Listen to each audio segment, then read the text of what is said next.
Walking needs the commons. When someone asked a few years ago what my next big project would be, and I talked about the commons, private property, and ownership, they asked me why I would go write about something so completely unrelated when my whole thing for many years now has been walking. This question has come up more than once and relates to what people are possibly thinking when they say that my book, A Walking Life, wasn't at all what they expected. Perhaps it's the kinds of readers who are attracted to walking as a subject, but I've found that any book about walking tends to set an expectation of someone like Rebecca Solnit writing about someone like Henry David Thoreau. One of the reasons I wanted to write a book about walking instead of stopping at a couple of long-form essays about it was precisely because of that expectation.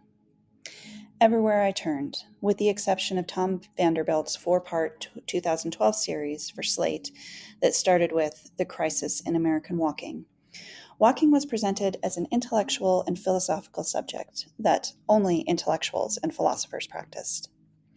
It's as if only minds are allowed to walk, not bodies, and especially not the bodies of everyday people. My approach to walking is related to my advocacy for embodied learning. We are real physical beings who evolved on a real physical planet. We understand this planet, ourselves, and one another through our physical relationships. Walking is one of the most fundamental of those relationships. Which goes back to the commons. This planet is everyone's birthright, not to abuse or exploit or use up, but to care for and be cared by, and most definitely to wander.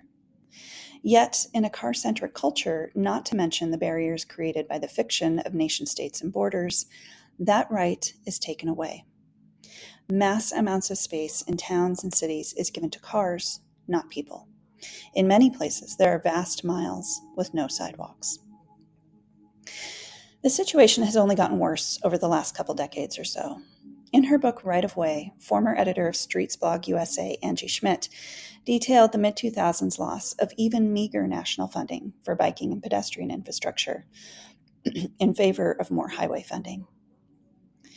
If you've ever tried to advocate for more walker-friendly infrastructure in your town or state, there's an article from Vice that explains how state-level departments of transportation are locked into an algorithm that is only able to consider improvements or funding through the lens of legally mandated travel demand modeling.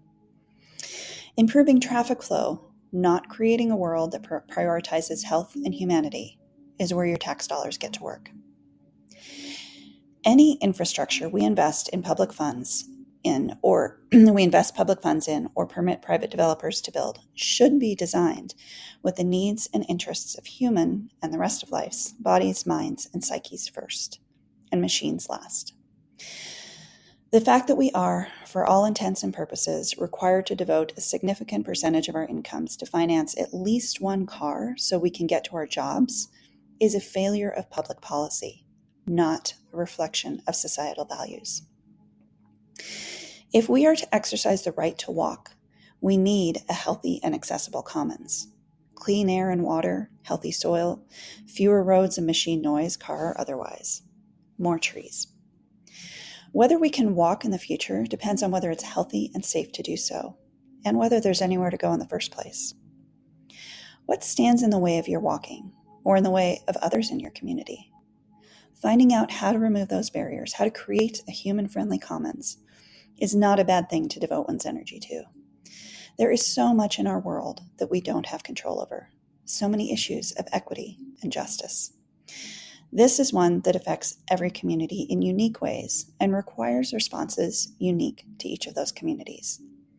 It starts with understanding that we all have a right to the world. Take care of yourselves.